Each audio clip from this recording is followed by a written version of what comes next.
حضور اکرم صلی اللہ علیہ وسلم کا ارشاد ہے الخالۃ بمنزلۃ الام، کہ خالہ وہ ماں کی طرح ہے۔ امام ترمذی رحمۃ اللہ علیہ نے اس حدیث کو اجمالی طور پر نقل کیا ہے۔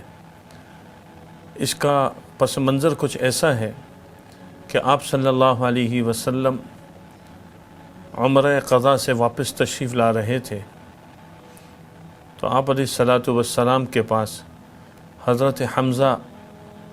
بن عبد المطلب رضی اللہ عنہ کی بیٹی دوڑتی ہوئی آئی اور کہنے لگی چچا جان چچا جان، اور آپ صلی اللہ علیہ وسلم کے پیچھے آنے لگی۔ تو حضرت علی رضی اللہ عنہ موجود تھے، انہوں نے اس بچی کا ہاتھ پکڑ لیا، وہ ان کی بھی بھتیجی تھی۔ اچھا، یہ آپ جانتے ہیں کہ حضور اکرم صلی اللہ علیہ وسلم اور حضرت حمزہ رضی اللہ عنہ، ان دونوں میں چچا بھتیجے کا بھی رشتہ ہے اور دونوں آپس میں رضاعی بھائی بھی ہیں، اور عمر کا فرق 2 سال کا ہے، زیادہ فرق بھی نہیں ہے۔ تو یہاں پر جب یہ واقعہ پیش آیا تو اس وقت 2 صحابی اور بھی موجود تھے، ایک حضرت علی رضی اللہ عنہ کے بھائی حضرت جعفر بن ابی طالب رضی اللہ عنہ، اور دوسرے حضرت زید بن حارثہ رضی اللہ عنہ۔ تو اب اس بچی کی پرورش کے حوالے سے ان تینوں حضرات میں آپس میں گفتگو ہونے لگی، تو آپ صلی اللہ علیہ وسلم نے ارشاد فرمایا کہ اس بچی کو اس کی خالہ کے حوالے کرو، اور ان کی جو بچی کی جو خالہ تھی وہ حضرت جعفر رضی اللہ عنہ کے نکاح میں تھی، اور حضرت زید بن حارثہ رضی اللہ عنہ سے فرمایا کہ آپ تو ہمارے اسلامی بھائی ہیں، مسلمان بھائی ہیں، دین کے اعتبار سے بھائی ہیں، اور حضرت علی رضی اللہ عنہ سے فرمایا کہ آپ مجھ سے ہیں اور میں آپ سے ہوں۔ اب یہ جو ایک حدیث ہے، یہ ایک پس منظر ہے جو ہمیں اس بات کی طرف رہنمائی کر رہا ہے کہ بچے کی تربیت میں ماں کے بعد جس کا حق مقدم ہے وہ خالہ ہے،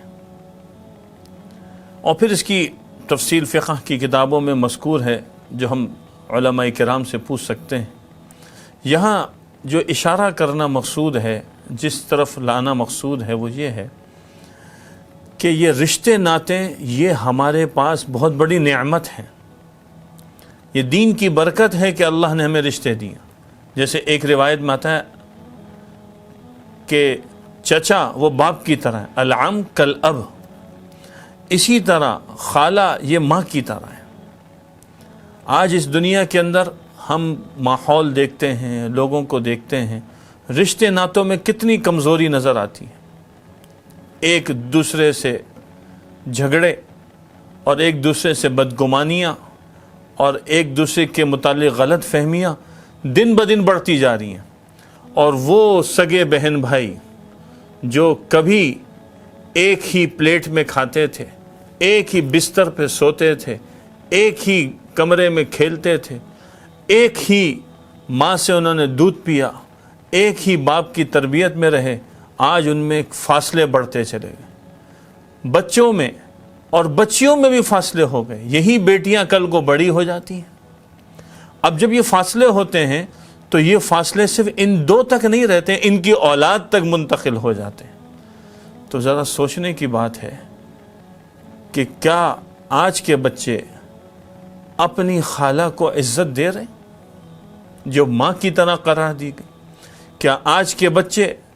اپنے چچا کو عزت دے رہے ہیں جو باپ کی طرح قرار دیا گیا؟ اپنے رشتے ناتوں کی قدر کریں، یہ دین اسلام کی برکت ہے جس نے ہمیں یہ خوبصورت رشتے عطا کیے ہیں۔ صلہ رحمی کو فروغ دیں، آپس کے تعلقات میں ایک دوسرے کے لیے ہارنا سیکھیں، یہی آج کا سبق ہے۔ اس حدیث کے ضمن میں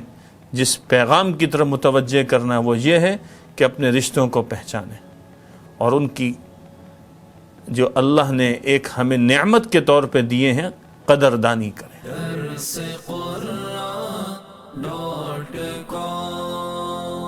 www.darsequran.com